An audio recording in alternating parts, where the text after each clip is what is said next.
Ito ang Syngonium tricolor o mas kilala din sa red spot tricolor syngonium. Tingnan nyo ang haba na at yan, pwede na natin tong simulan. So, ito nakakuha ko ng aloe vera. Gawin natin is lalagyan natin ng aloe vera para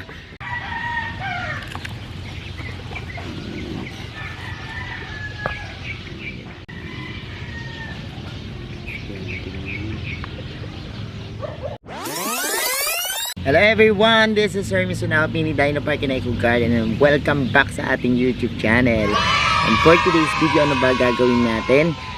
Ito ay serye ng ating mga alagang variegated na plants, ano? At itong mga house plants na to, ito yung in-unbox ko siguro a month ago, no? Pero nakita natin na talagang nagkaroon na sila ng mga improvements, developments. Kaya naman ngayon na medyo talagang naglalash na siya at makikita natin na nagkaroon na siya ng mga suloy, tas humaba na, ngayon ipopropagate natin. At ang ibibida natin sa una nating serye na ito ay itong ating napakagandang syngonium, ano? Tinatawag din siyang tricolor syngonium, ano? At ayan, pakita ko siguro sa inyo ng malapitan ito sa ating magbalik. Magtatanim na tayo at paparamihin natin yan. Kung ready na kayo mga ka-MDP, tutok lang po.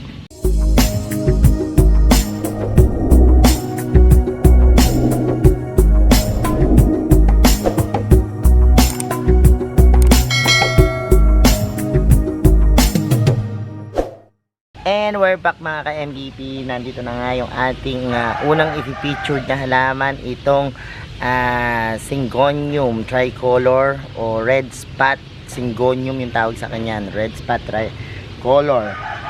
Ito, tingnan nyo ang haba na at yan, pwede na natin tong simulan na i-propagate, no?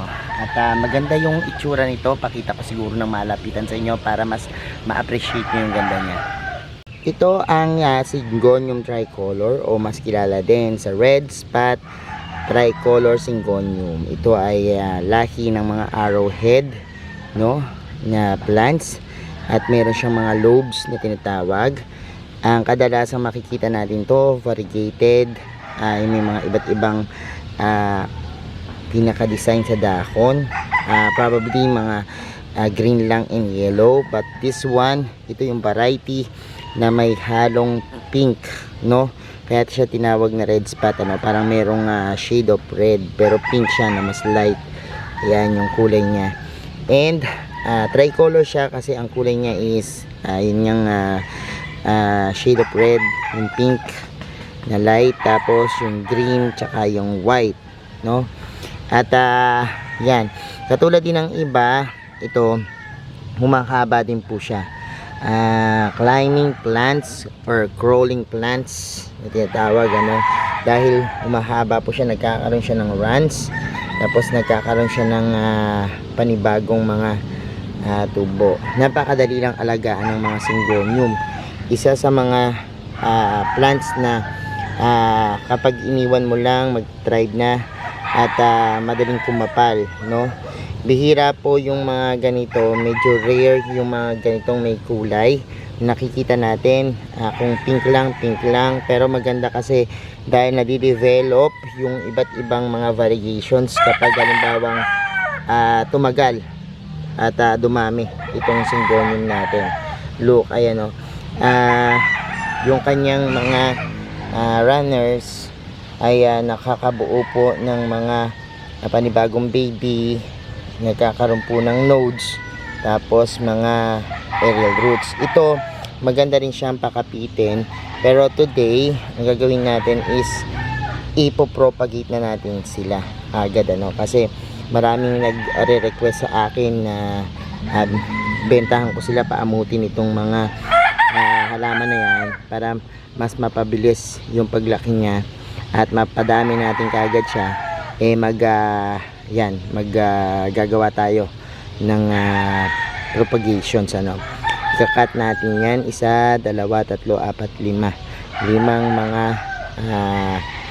babies, no?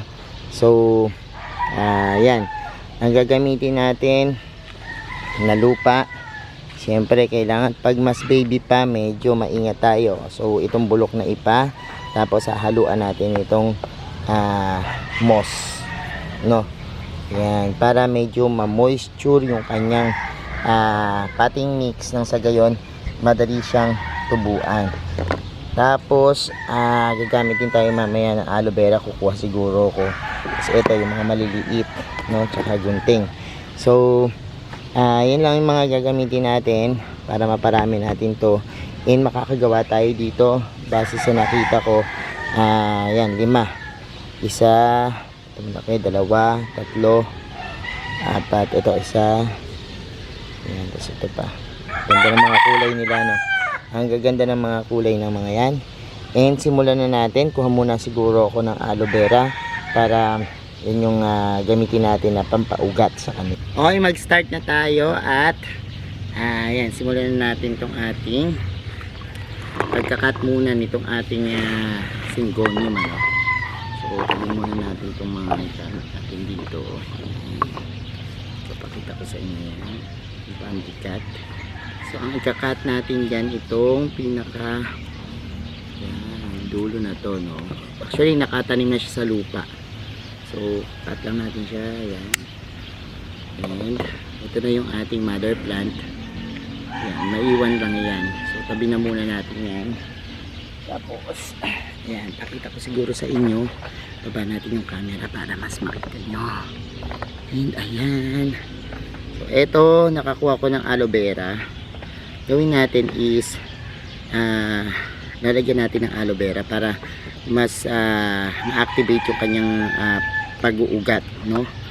Mabilis siyang hormone. So ganun din, parang yung sa ginagawa lang natin sa mga plants natin, tatanggalin natin yung internode, ang ititira lang natin yung nodes, no, na mayroong compositions ng pinaka roots, yung aerial roots na tumubo sa kanya. So yan, tanggalin natin din yan. And ayan, ito yung pangalawa. Yan. Ito yung pangatlo. Tanggalin na natin itong internode. Hindi naman yung kailangan. And ayan. Mentras kasi lumalayo siya dun sa pinaka mother plants, maliit. Pero ito, pag nakakuha to ng sarili niyang sustansya, lalaki to kaagad. So, ito meron siyang pinakadulo. Iwanan natin yan. So, ayan. And maglagay na tayo nung sa mga pinagputulan, maglagay kayo ng aloe vera at the same time dun sa nodes, no, para protektado siya. Sa mga pinagputulan yan, tapos dun sa pinaka ugat niya, yun sa mga aerial roots, maglagay din kayo niyan. And another one, madali lang naman yan. Ito kasi yung mga pinagputulan maaring mag-cause yan ng pananatili ng fungus. Kaya ang gagawin natin is lalagyan natin ito para protection na rin, tapos mas madedevelop pa yung rooting kanyang pamilis na pag-uugat yan. Kasi rooting hormones itong ating nilalagay, yung aloe vera. So lalagyan na natin siya nitong ating pinaghalong moss tsaka bulok na ipa.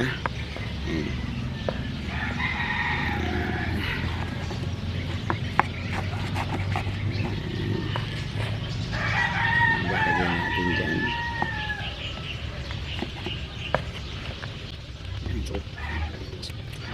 Tapos tingnan natin. Sarap lang naman kaya lubos na yung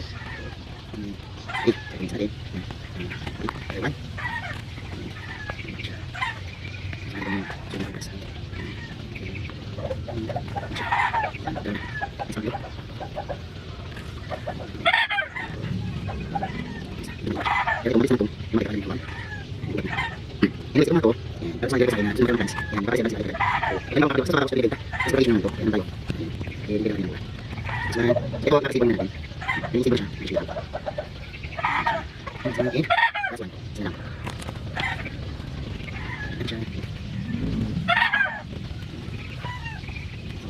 Diba? Nakakuha na kagad tayo ng 5 piraso ng ating Syngonium tricolor, no? And yan, gawin natin ngayon is lalagay na natin to sa shaded bright area para doon siya magpa-ugat. Tapos yan, ilang linggo lang yan, siguro mga 2 weeks lang yan, buhay na yan talaga, as in meron ng mga kumakapit na roots, no, doon sa pinaka-soil natin. Yan naman, mabilis lang yan. And sabi ko nga sa inyo, madali lang patubuin at padamihin itong mga Syngonium. Kaya yan, lagyan natin ng medyo moist dun sa pinakaibabaw niya para may moisture pa rin, kasi sa mga bagong tanim na halaman, importante na mayroong mga moist, no, na tatanggap para mas bumilis silang mag-ugat. So ayan na yung ating patubong yan, variegated Syngonium tricolor or red spot tricolor. So ayan na po. So ayan mga ka-MVP, napanood nyo na yung ating vlog at nakita nyo na po yung una nating featured na variegated plants dito sa ating serye ng pagpapatubo at pagpapadami, no. Ano naman kayang halaman yung kasunod? Abangan nyo yan sa susunod nating video. Sa mga hindi pa po nagsasubscribe sa ating YouTube channel, kung bet na bet nyo po yung ganitong usapan, plants and gardening, mag-subscribe na po kayo. Huwag nyo pong kalimutang i-hit yung notification bell para laging updated sa aming latest uploads. Pati po sa iba't iba nating social media accounts, sa ating TikTok, Instagram, Facebook pages, search lang po Hermy Sunaho or Mini Dino Park Kinay Garden, makikita nyo na yan. Salamat ng maraming mga ka-MVP, and this is Hermy Sunaho, nagsasabi sa inyo ng happy planting. Bye!